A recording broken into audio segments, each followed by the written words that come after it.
Alrighty, everybody, we're back with the one and only Ford Taurus. Like my little shot of like my little view there. Now, what we're talking about today is first off we're at White Pond Park in Concord, Massachusetts. We're just doing a kind of overall update, and it's been a little bit of a. I just had to do the rear brakes on this car, working on some Bondo, and I've noticed one thing about the body style on this Taurus is that people have a real love-hate relationship with it. Like, I don't know. My personal opinion on that is I like the way it looks. I like how it's very I just like the curviness of it. And I've actually gone out of my way to see if I could find any straight object on this car. I don't know, maybe this car should move to Arlington. Yes, it's a typical Ryan certified pigsty in here. Got a lot of cleaning to do. Okay, well, I'm still looking. Okay, so the vents, yes, the lines on the vent are straight, but the outline are bubbled. The gear selector is, of course, not straight like any other normal car. It's oval, and then the selectors are all bubble lettered. Now, that is Epsom salt that I have in underneath the stereo. I guess people had some concerns about that. Put Epsom salt on all corners and all holes because my belief is, as you can see right there, my belief is that God forbid I ever got in a horrible accident, that my angels would work with me on that one. Now, bringing another thing up about this car, besides how I like the designs, is one rare fact that a lot of people don't know about these things, and they were used because a lot of these older Ford Tauruses were used in the services like police and army. This one was actually a New York cop car, undercover cop car for the first year of its life, and then it worked as a Navy car doing stuff like that for the remainder of its life in Rhode Island. But Ford made it so if in the event that you got in a really bad front end collision, the engine, this is why these things are so long. The engine doesn't normally go, it doesn't go into the car when you get in a bad front end collision like normal cars. The engine is actually set up to roll underneath the car. And I can't get over that style. I really like that style. It looks like bubbles. Just a bunch of bubbles. Now, one of my favorite things is the wheels. I don't know why I like these wheels so much. I really just like the style on this car. Now, fortunately, I wanted to mod it out and have a little fun with it, but floorboards are beginning to rust out on this thing. And Ford knew exactly what they were doing. The muffler is fully stock and original, 200-something thousand miles, which is pretty good. But, the frame and everything looks great. The unibody's in good condition, but the outside rusted a little bit. And underneath where the foot floors are, well, those are rusted out. Every cosmetic spot is beginning to rust out on this car. And the reason why Ford did that is because, including the paint fade up there, is because they wanted to make the Taurus look ugly but be able to get fixed. So you go to your local Ford dealership and say, oh man, my Taurus is all rusted. Well, no problem. Let's go over and talk you into the more expensive Taurus X that came out after this car. So Tauruses have always been a really oddball car. And it was very easy for them to turn these cars and fix them. Super easy to work on.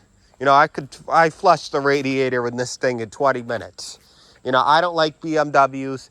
I don't like Audis. I couldn't care less for a 5 Series. I'd hate that piece of junk. And the reason is because I like to work on my own crap. I don't want to have to reset computers and things like that. I don't want to have to deal with all of that stuff. I just want to do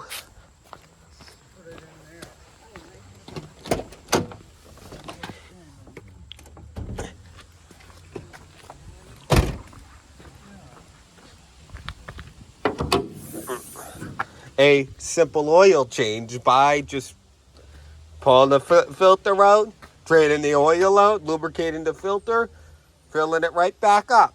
You know, no, this car doesn't even have that stupid maintenance interval. And I don't want it to have, because it's just another dumb idiot light to look at. Like, you know, when I flushed the radiator, I saw that this was leaking a little bit, right? Okay, so it was real hard rocket science. This is crazy. No computers to reset. You know, all you have to do is pull 3 hose clamps off, okay? Then it got quite hard, okay? My fingers are in the way. Then, what you did is you did the unthinkable. You pulled this radiator thing up, and then it gets really hard after that. You dump the fluid out, okay? And it gets even harder than that. You put the stupid hoses back on, and then you fill the thing up. This is really hard. Now, you know, the guy before me had to do the alternator, right? You know, things happen at over 200-something thousand miles of driving, right? Well, on a BMW 5 Series, to do the stupid alternator, you got to pull half the car apart and reprogram 16 different computers. This car, do the alternator, what you do is you unpop that bolt, fold that bracket right up, pop it off of the tensioner, unplug that sensor right there, and off it goes. This is not that hard to do. And of course, you want to plug the battery so you don't get shocked. Now, I do all of my work by myself on my cars. You know, although Ford will be Ford sometimes, and to get the cylinders off, I needed a special Ford key, as you could just see. I recently did with my dad, you know, huge thanks to him. He gave me a big hand for it. You know, I recently did the rear brake drums. Man, those things are hellacious. Now, but hey, you know what? I'll definitely tell you one thing. After all of these years and miles, oh man, it's just starting to pit.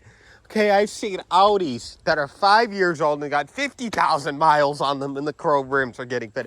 I got a friend that's got a Lexus ES350, right? One of the most bulletproof pieces of machinery you could buy. Cars are so friggin' reliable. It's got, of course, you know, it's a Toyota, pretty much. You know you're going to turn that key and it's going to fire right up. No matter how many miles are on, no matter how many burnouts it's gone through, even if there's oil in the engine or not. But, so yes, so you started that thing up and you don't need front brakes. So, you know, I'm thinking you're pushing 200-something thousand, pushing 300,000 miles this one was, pushing 20 years old. You know, you might want to check the dust caps, the CV axles, legs, sway bars, struts. Every single thing on that car was old, but working. For an example, the sway bar links, the bushings, everything was not cracked at all. You know, the motor mounts.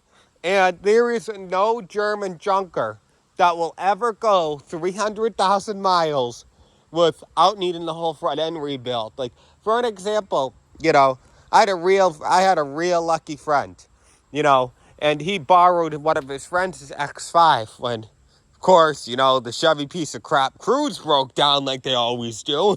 Told him not to buy that car and he'll never buy another one again. But, so, we rented out, we borrowed, I can't remember if it was a rental car or borrowed, it was a long time ago, BMW X5. And everybody was going, oh my God, how did this thing make 200,000 miles? Man, that thing barely made 200,000 miles. Had all sorts of suspension problems, probably needed a whole front end. You could hear the sway bar links were falling apart. I mean, you could hear it sounded like there was a rubber duck inside of the dashboard because there was just so much squeaking for all the crap falling apart. You know, oh yeah, and guess what? The transmission shifted hard. You know, you already know it's a BMW, so it had a bunch of leaks, you know. So that car made it by the grace of God to 200,000 miles. I don't understand why a Lexus could blow past 200,000 miles like that one right there. I'm sure that car will be running in 30 years from now. But I don't understand why a Lexus can go 250,000 miles and barely need anything at all. But a BMW could just maybe make it there with living in the mechanic shop and having 6,000 other problems wrong with it. You know, this is a car right here, and I don't know if you guys could tell that. This is a reliable source of transportation. And that over there is a money pit.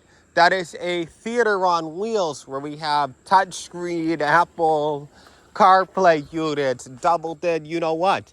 Now, unfortunately for that owner, hopefully he's just got a good warranty on it. You know, the only people you really see buy BMWs is people that don't know much about cars.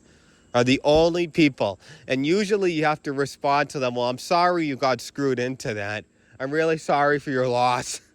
And so usually you gotta find a way to tell them how to baby that car and, try to go gambling. When you go gambling, hopefully you win. I mean, you get 60,000 miles out of a BMW. I'd call that a pretty big winning number.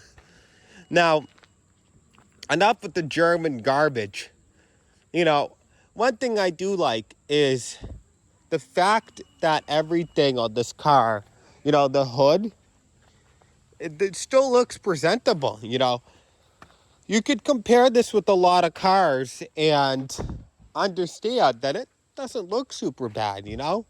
Now, yes, paint fade on this side and stuff like that. You can clean that wheel a little bit. But other than that, the whole four wheels all around aren't even corroded yet. Now, the other one was corroded because I jumped a curb and I cracked the lining. Now, this is the stuff that I like, You know how my best friend's got a Dodge Charger Scat Pack. Quality control is way different. He's got all sorts of water inside of the headlight. Hello! Okay, so there's no water in there.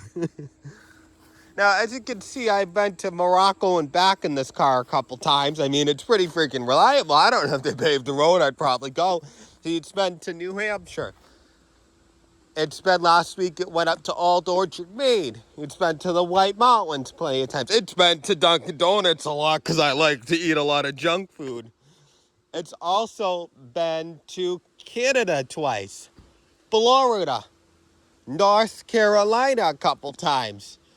Made a bunch of trips. So mind you, this thing does have a lot of highway mileage on it. I know enough about cars. Let me tell you one thing. This is the Nissan of Japan. And if this thing had all in-town city mileage, like if this thing was a cop car for longer, it would have been dead by 2012. And so a little bit of a history of this car. It spent most of its life in the Northeast. It was manufactured in Naperville, New York. Then was outfitted at the New York NYPD. And then what happened is they went very low profile on the outfitting because this was a DOA car, where they used this car to track people down who had drug issues and things like that. So they didn't really beat on it that much. They weren't doing many pursuits with this car. Because what would happen is when the person would start to run, they would get a higher power car. They would call over the radio. Hey, buddy, this guy's running. Let's get a Corvette or a Mustang out here. And Mustang, let me tell you one thing, is one of my dream cars. I'm a huge fan of the Ford V8s. Now, the second owner had this thing from 2007 to 2010. Then he handed it down to his grandson, to his son. Title was transferred as a gift. Son drove it around from 2010 all the way to 2025. So this car was in the same family from 2007 to 2025.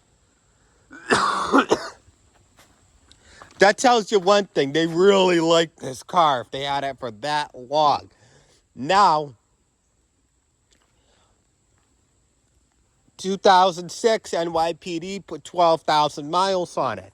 Now, by 2010, the guy drove it all over the place. He was doing like 30-something thousand miles a year for a couple of years. And then it went down to about 10,000 miles a year to 2025. And now I'm doing about 15 or so. About 15, yeah, counting my trips. You know, I only drive about 25 miles a day.